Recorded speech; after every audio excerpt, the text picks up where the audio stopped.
The Illuminate Arts and Faith Conference in Chattanooga, Tennessee wants to help you find your tribe. Do you get way too excited about quoting Wendell Berry or C.S. Lewis in conversations with coworkers? Does your Spotify playlist include hymns, a little jazz, and a whole lot of Andrew Peterson? Join your tribe at Illuminate March 31 and April 1 for education and inspiration from speakers Russ Ramsey, Douglas McKelvey, John Hendricks, and others. Find a complete list of session topics and ticket information at southern.edu/illuminate. In 2024, I set out to meet as many poets as I could and spend an hour with each one. I got more than I bargained for, more insight, more clarity, more hope. It's proved to be one of the richest highlights of my life. 17 writers, 17 deeply human conversations that made me sit up and pay attention. Franz Kafka once said, if the book we're reading doesn't wake us up with a blow to the head, what are we reading for? A book must be the axe for the frozen sea within us. And that's what I hope this new book will do. I hope it wakes us up, my friends. I hope these conversations will be the catalyst for something to be reawakened, re-enchanted, and reinvigorated. It's called An Axe for the Frozen Sea, Conversations with Poets About What Matters Most. I'm Ben Palpin, and I hope you'll come and listen in as I spend a little time with poets like Lucy Shaw, Malcolm Guite, Dana Gioia, and Lee Young Lee. Pull up a chair at the table as we dig into what it means to write well and to live well. An Axe for the Frozen Sea is now available from Rabbit Room Press. Visit the store at rabbitroom.com, or better yet, ask about it at your favorite bookseller.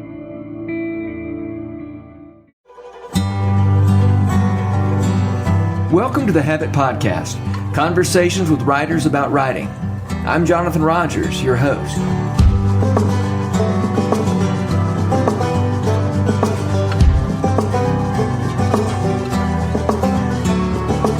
Amy Alznauer has been busy. This past April, she released The Boy Who Dreamed of Infinity, a picture book biography of the Indian mathematics genius Ramanujan. And this week, she's releasing another picture book biography of Flannery O'Connor, a writer you may have heard mentioned before on this podcast. That one is called The Strange Birds of Flannery O'Connor. Amy Alznauer teaches calculus and number theory classes at Northwestern University.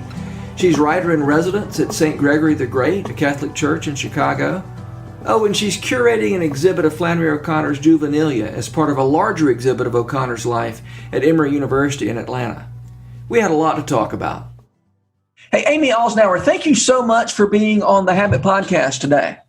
Well, thank you so much for having me. I'm really thrilled to be here. I am really excited about your picture book that is coming. Actually, when the week this episode airs will be the release week of The Strange Birds of Flannery O'Connor. Did I get that title right? Yes, you did. That's exactly right. Well, long ago, it used to be called Flannery and the Peacock, but at some point I hit upon The Strange Birds of Flannery O'Connor, which I like much more. Yeah, I do too. How did you end up, why are you writing about birds, Flannery O'Connor's birds? So it started for me years ago. I set myself the task. I think I was actually preparing for a panel that I was going to be on, and I read every last published word of Flannery O'Connor's in a short period of time, which is quite an intense experience. But of course, I came across her beautiful essay, King of the Birds, where she details this childhood quest that she was on. And so even though she doesn't quite spell it out in that essay, to me, the childhood quest she was on to find the strangest, most stunning, beautiful bird that she could find was really a parallel quest to her writerly quest. And both of them began in childhood, which I didn't know at the time, but she was also already on that path to becoming a writer when she was a kid. So then when I visited the archives and I realized much more deeply how much a presence birds were in her life as a child, in her imaginative life and in her physical life, I thought, no, this is exactly that thing that you need to look for, that object in the concrete, as Flannery would say, that would point to something in the invisible realm, right? So it's the quest to find the birds really was the thing that would allow me to point to her quest to become a writer. And so. What did you find in the archives that was more birdish than say, The Habit of Being? Well, I wouldn't say it was more birdish. I think the thing for me was that the thing that's so stunning when you go to the archives and so delightful is that you see online that there's these folders of juvenilia and you have no idea what you're going to find, if it's just going to be a scattered sketch or, just a little record that a parent wrote. But instead you find folder after folder stuffed with her creations from childhood. And there's sketches, there's little stories, there's endless cards that she wrote to people. And birds factor into this from her earliest age. So there's a little sketch. It's actually the only unique sketch that's held at GCSU. And my guess is that it was tucked into a book because they hold her writings, not everything else. But anyway, there's this little sketch she drew of a stick figure child wearing a hat, and the child is flying. And there's a turkey that's on the ground.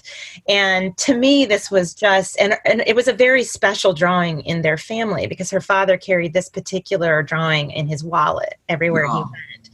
And so to me, that was sort of this relic from her earliest imagination where she saw herself as a bird. And she even gets to that in her essay, King of the Birds, where in the end she has this dream where she is the peacock. Yeah. And so I think there was a merging in her own imagination from a very young age of herself with birds. And so I just found all of that so compelling, and it gave me this sort of three-way symbolism between the birds, the stories, and her. So, yeah. Okay. Can you work out some of that symbolism for me here? The birds and the writing? Well, okay. So, I mean, she saw herself as a misfit child, right? As a strange child. And of course, then her writing is all about these sorts of figures. And then she was attracted to this very quality in birds. It wasn't just any old bird she was interested in. She was interested in strange birds. And I think ends that essay by saying that she had this event that marked her for life, which was the Pathé News people coming down and taking this little film of her with her backwards walking birds. Have you seen that film? Yeah, I know. Yeah. I need a link to that in the notes to this. Yeah, no, it's so charming. But the bird actually didn't perform for her, so they ended up doing this camera trick with rolling everything. I know. I hate I know it was silly, but anyway. I just looked at that movie right before we got on this call, and I had forgotten that you actually see little Flannery O'Connor in that, or little Mary. Yeah, little Mary. Yeah, it's lovely. But I think one of the things she was trying to say when she said that this marked her for life, it wasn't just the strangeness of the birds, but what really amazed her was that it got the attention of other people. And so she thought, there's something in strangeness that is important, right? That is important because it makes people sit up and look. It makes people react. And I think if you notice in the essay by the end of it, she of course she loves to stare at the birds herself, right? So she's having her own private reaction, but she loves to watch other people react to them. Yeah.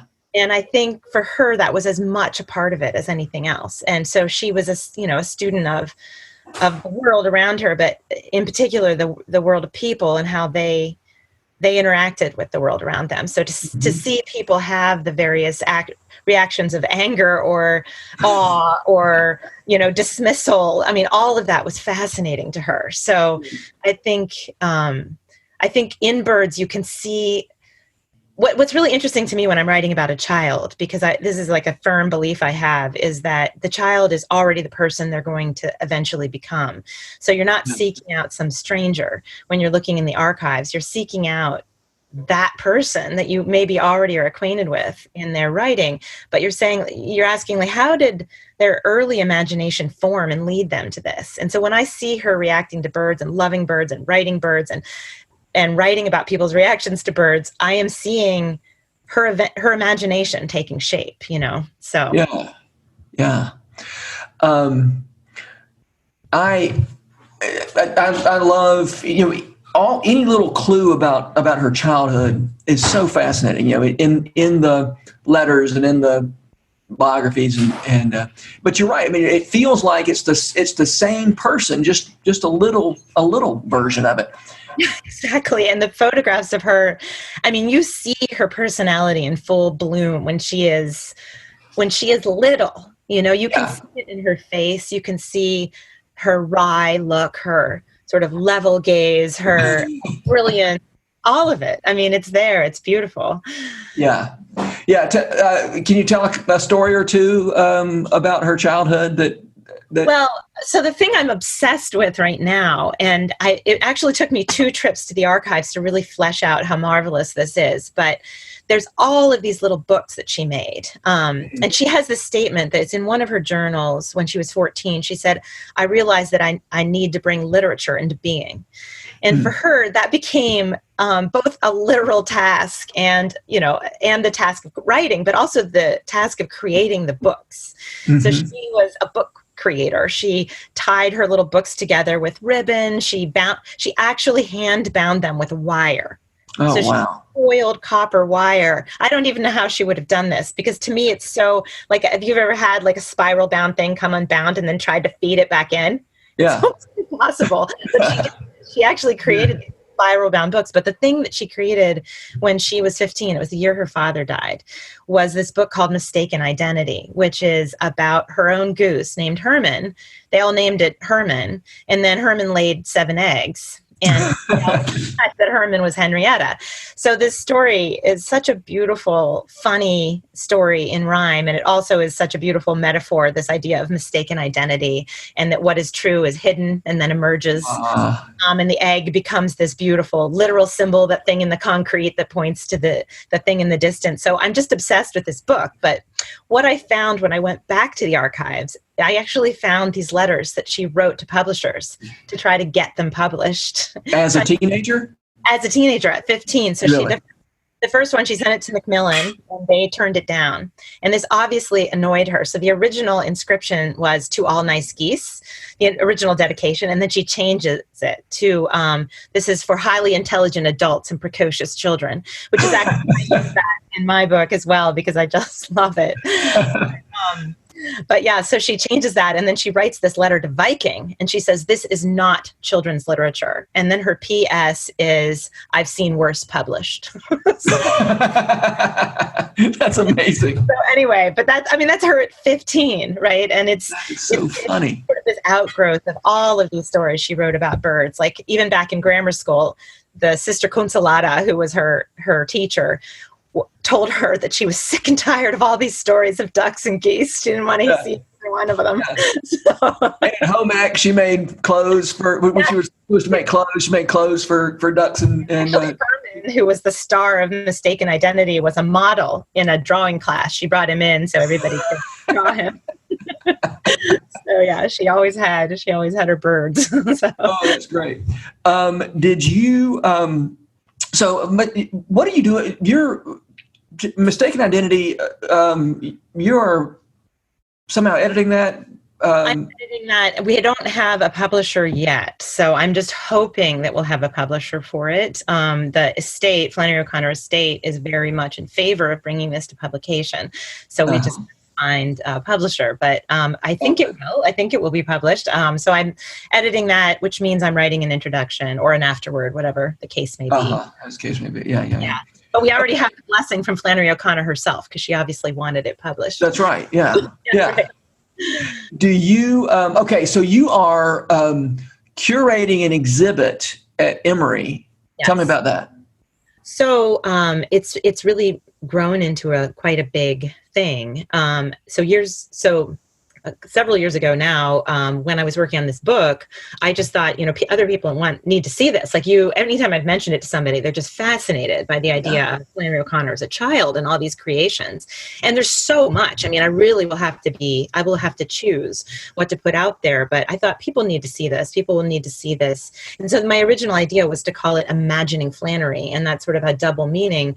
Flannery as an imagining being, but then also other people imagining Flannery. So it was going to be a dual exhibit of the art of Ping Zhu, who's the illustrator for my book, imagining Flannery, and then Flannery herself as an imagining being.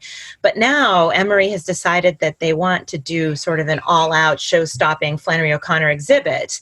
And so they're making it into a much bigger thing. So I sort of have the juvenilia piece of it. And then they're also probably pairing it with the art of Benny Andrews, who was an African-American artist who illustrated this what they call elephantine edition, this giant edition of Everything That Rises Must Converge.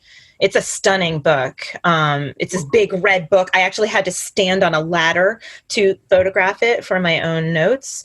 But Really? anyway, it's a beautiful thing. And he wrote a beautiful essay about Flannery O'Connor and race and his own relationship to it and why he decided as an American man to illustrate her work. So currently that is part of the exhibit. So it's going to be fascinating. It really is.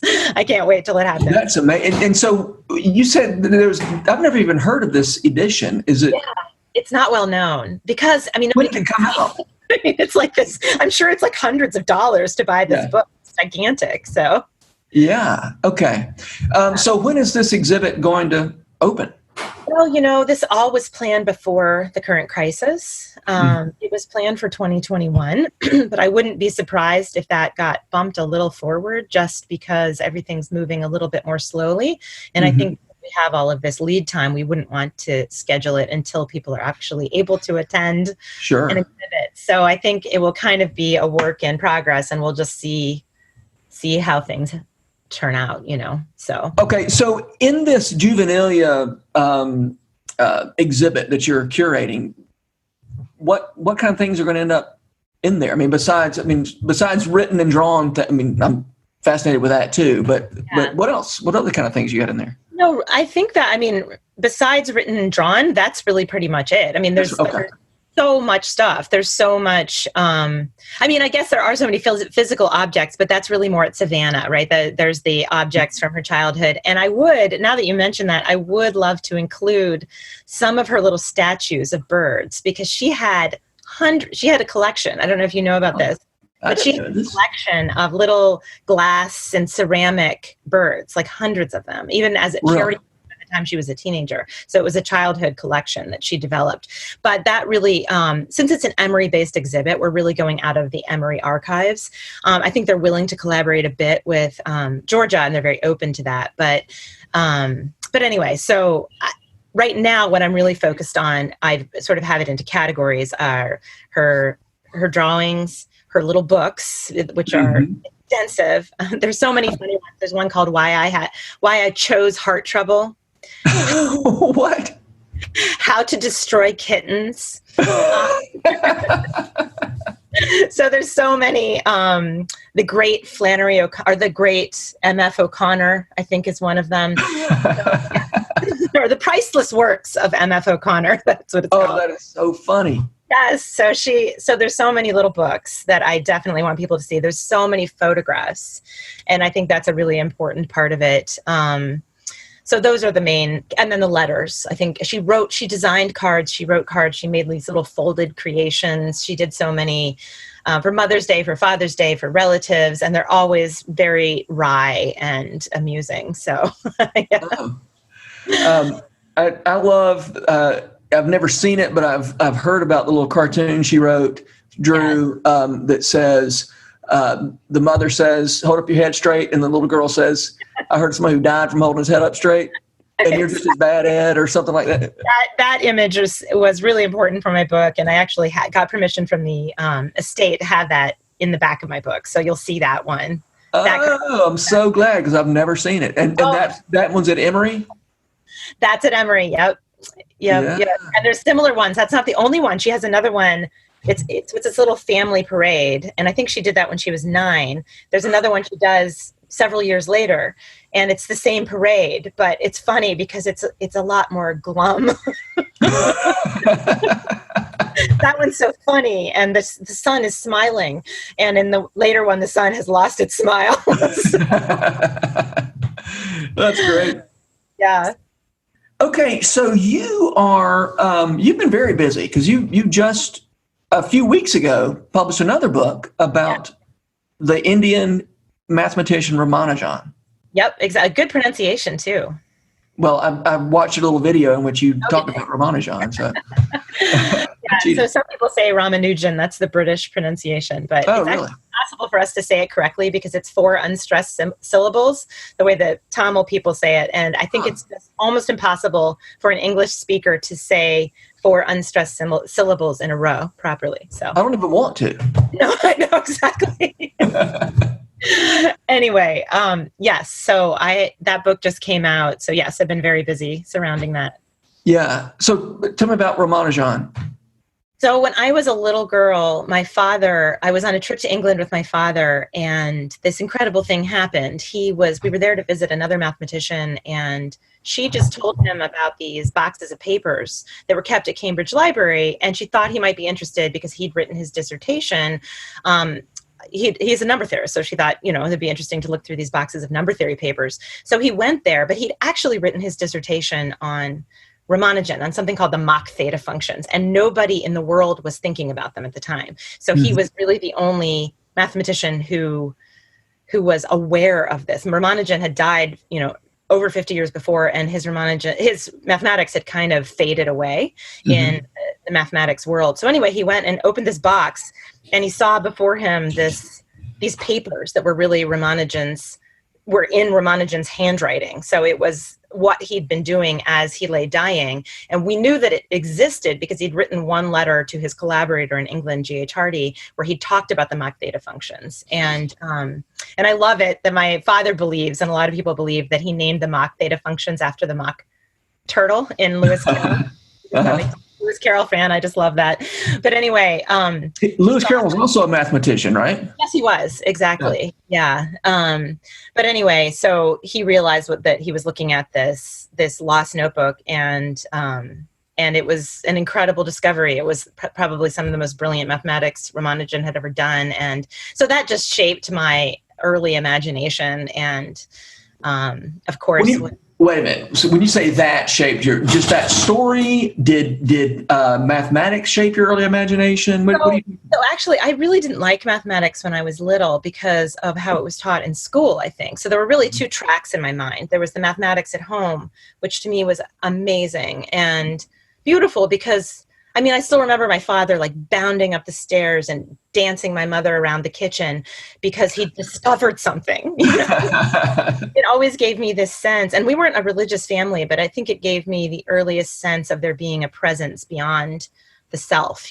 because he was in contact with something, and he very much believed, and there's sort of a split in the world of mathematics, or the philosophy of mathematics, that mathematics is invented versus discovered. And my father was very much in the discovered camp. Yeah. So I think that finding of the notebook was just a beautiful, physical manifestation of that, where he's discovering this mathematics. And so as I grew up, I really did eventually fall in love with mathematics. But I think more even the writer's take on mathematics. So yeah. What do you mean, the writer's take on mathematics? What do you mean when you say that? I switched to being a math major in college. I wanted to study philosophy, film, and writing. And I took a class by a chemist that was on cultural and intellectual perspectives on science. And I fell in love with science through that, but I think it was I didn't understand what that was. So I then tried to become a chemist, and I tried to become a mathematician.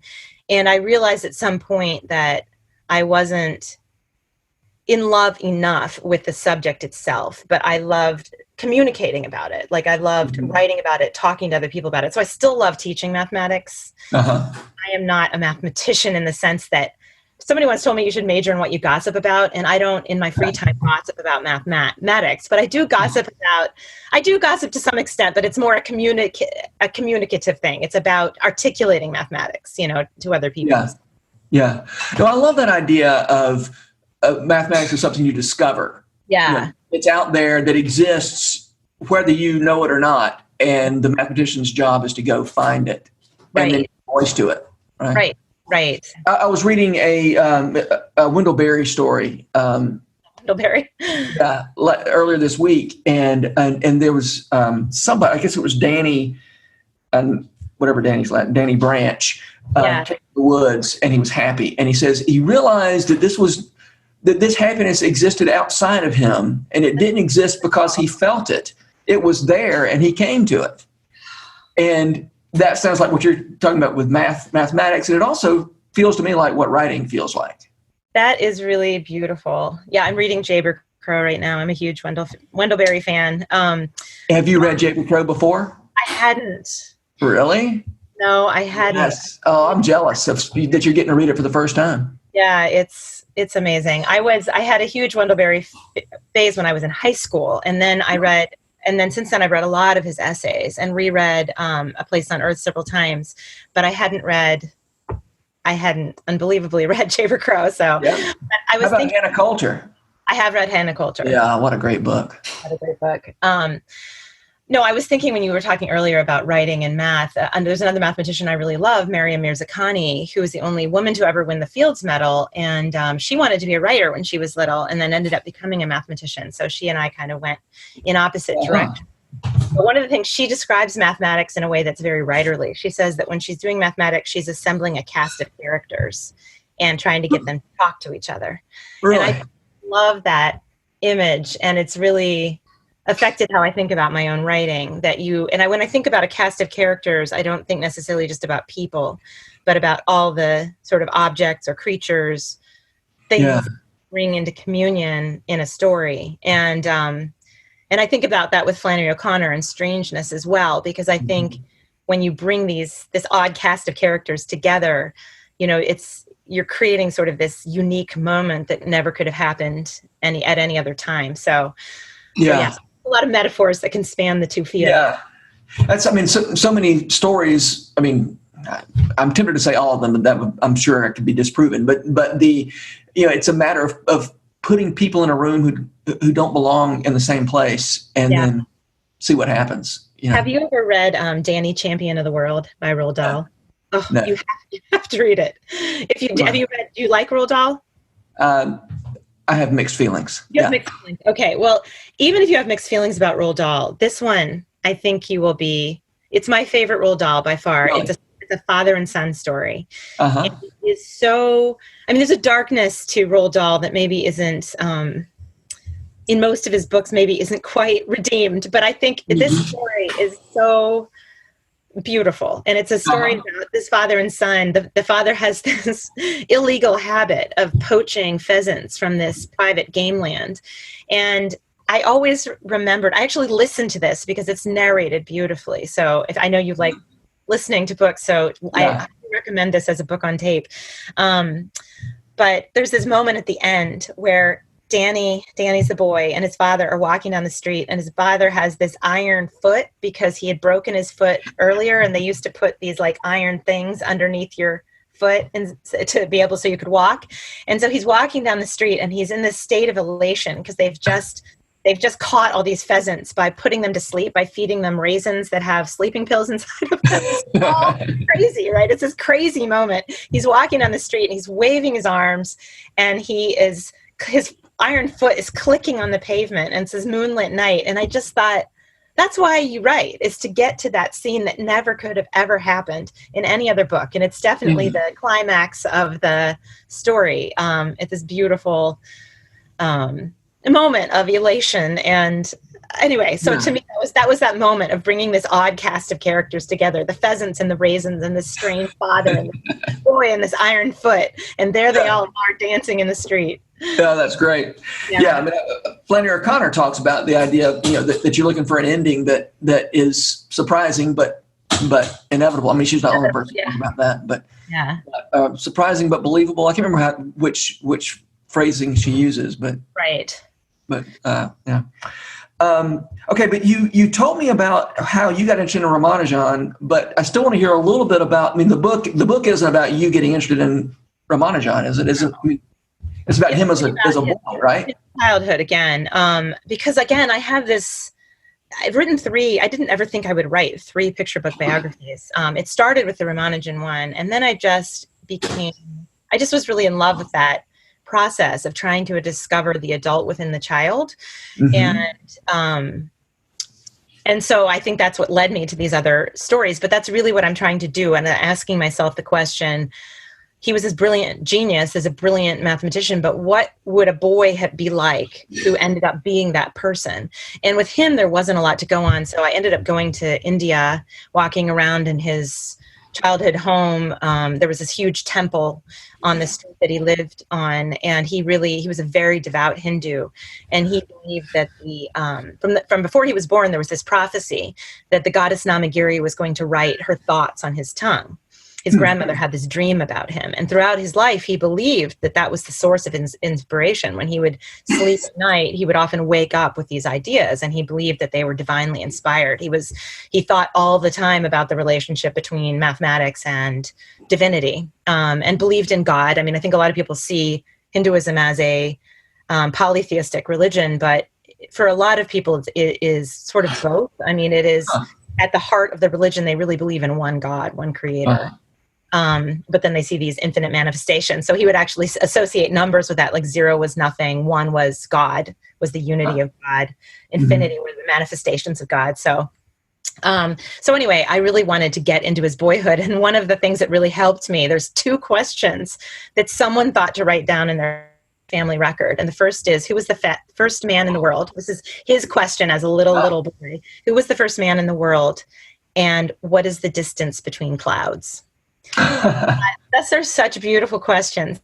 And I thought, now this is the same mind. So you have to go into that belief, like this boy is going to become who that adult person. So this is the same mind as a little boy. Why was those questions? Why did they write them down? And so I thought, these are questions about smallness and largeness. And those are the same questions that would eventually obsess his mind with mathematics. So he was a number theorist, and he was interested in the infinitesimally small and the infinitely big. So that was the kind of symbolic association I made, like I did with the birds and O'Connor's stories. So, yeah. Yeah, that's great. Yeah. I ran across, probably on your Twitter feed or something, that you have a quotation from Catherine Patterson over your desk. Yes. Well, do you know about the Festival of Faith and Literature? Mm-hmm.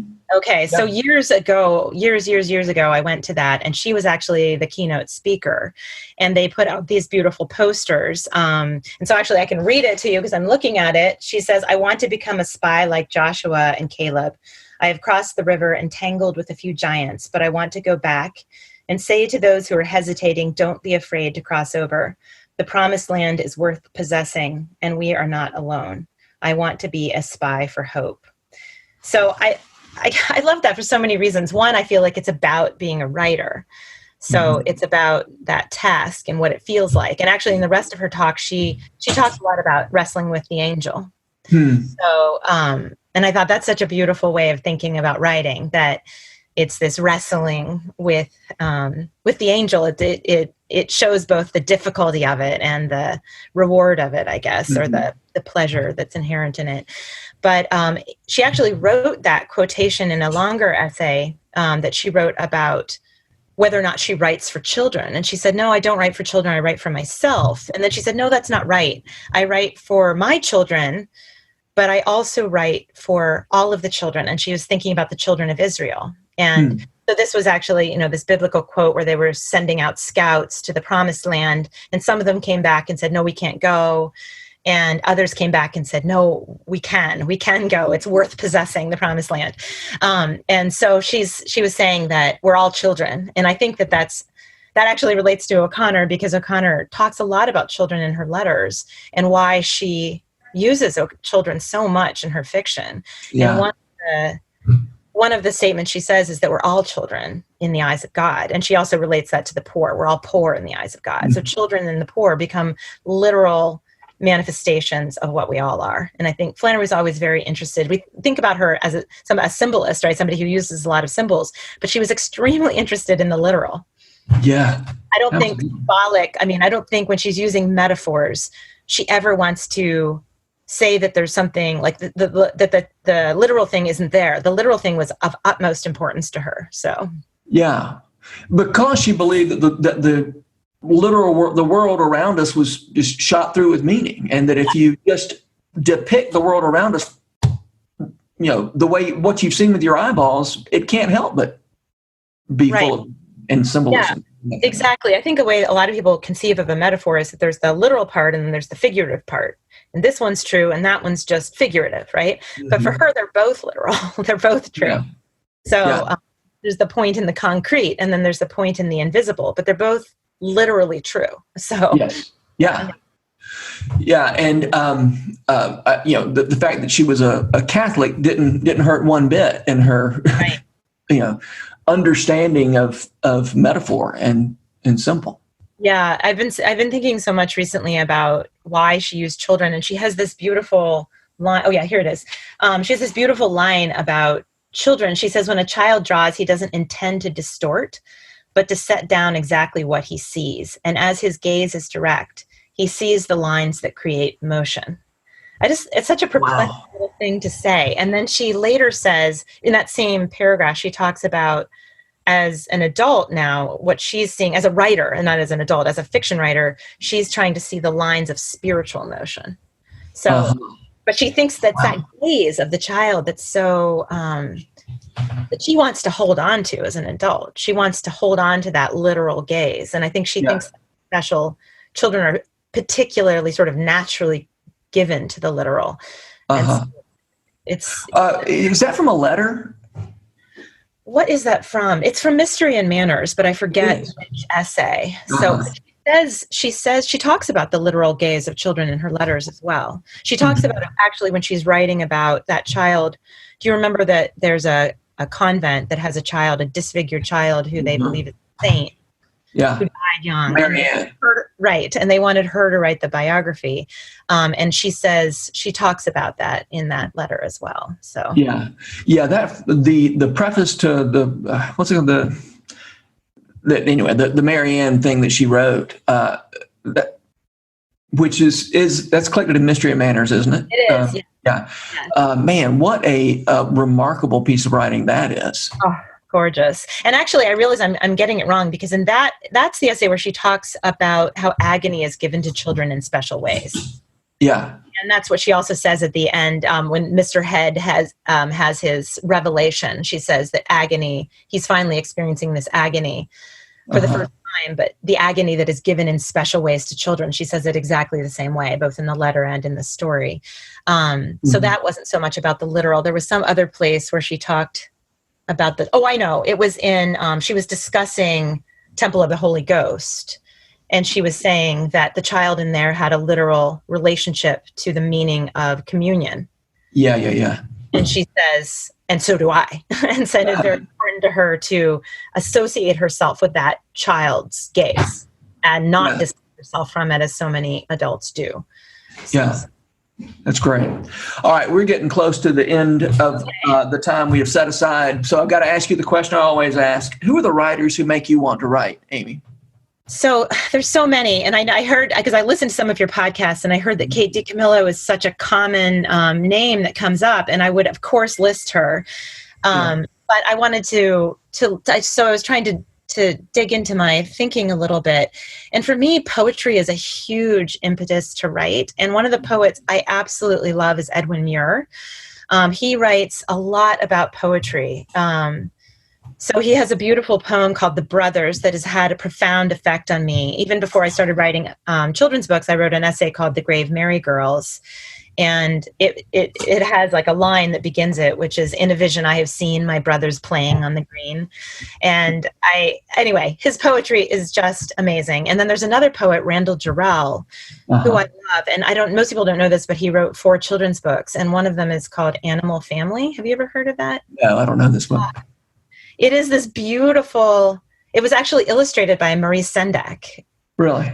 Yeah. And it's a beautiful fairy tale. So I think of those two very much. And then The Children of Green Know by Lucy Boston that whole series is unbelievable, unbelievably beautiful. So is this a new book or an old book? I don't. It's an old book. And a lot of people, from what I know about you would love The Children of Green Know. It is a story about a little boy that goes to live in this, I forget exactly why he's there. I haven't read it in a couple years, but he goes to live in this big, it's very English, this big old manor.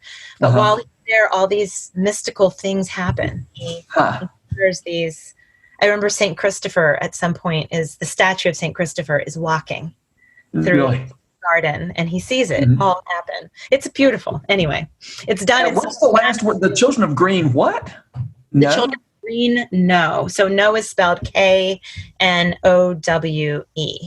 Oh, okay. Yeah. So a lot of people don't know it, but it's honestly one of the most beautiful books for children I've ever read. So so I'd say those those three figures, but really they're kind of opening up to larger areas of, poetry, a certain type of fantasy, I think.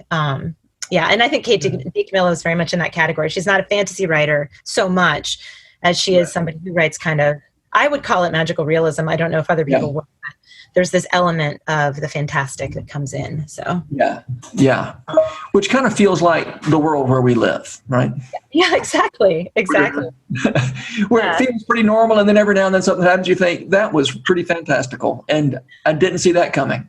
Yeah, and I think Flannery O'Connor is in that category as well because of those moments of revelation, and she always spins them out in such a fantastical way in some sense. Like there's this thing that's happening, this vision that's happening where you're seeing something beyond the normal, but in a truer way maybe than you ever saw before. So. Yeah. I mean, one reason she's so important to me, and this is just a happy accident, is just the fact that I grew up in Middle Georgia. Yeah. And Middle Georgia seems so normal to me, and I like it. I have a lot of fond associations, but it also seems like the most normal place in the world. And then in Flannery O'Connor, that world is this place where Greek myth plays out. And that's beautiful. I mean, just the idea of a peacock strutting around in red clay, Middle Georgia. To me, that's Flannery O'Connor right there. I'm so glad you said that. That is such a beautiful image. And I think that's what I was trying to get to when I said the strange cast of characters coming together and this thing that happens that never could have happened. And if I think about my own writing, because I don't want to stay with picture books, I want to write middle grade novels, and what I've done in the past very much is centered in what I would say is the same thing. I grew up in central Pennsylvania. I'd say it's as normal as anything. But to me, when I write, I always want to, it becomes something else. So it takes on transcendent quality, and you find that even within the most normal, within the asphalt blacktop that I would draw on with chalk, in the playground, and so I love it. Right. Well, Amy Alznauer, sorry. This was so much fun. I'm so glad we got to spend a little time together. I first heard about your book when I was at the Flannery O'Connor's childhood home, and Shelley Cody there just said, "Do you know about the book that's coming out?" And I said, "I did not." So I'm so glad she told me about it. I'm so glad that I hope 1 million people read this book. Thank you so much. It was a delight speaking with you. Good. Let's do it again some other time. Great. The Rabbit Room has partnered with Lipscomb University to make this podcast possible. Lipscomb has graciously given us access to their recording studio in the Center for Entertainment and Arts building. We're so grateful for their sponsorship, their encouragement, and the good work they do in Nashville.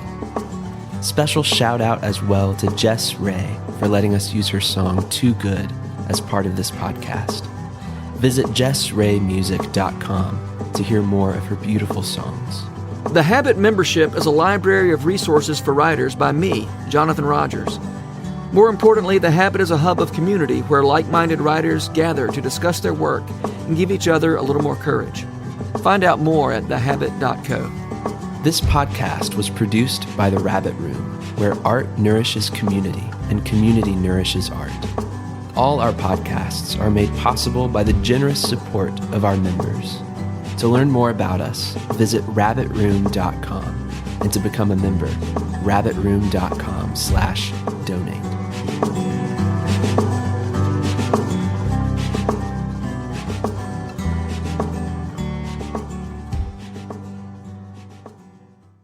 If you've enjoyed this podcast episode, consider joining the Rabbit Room membership.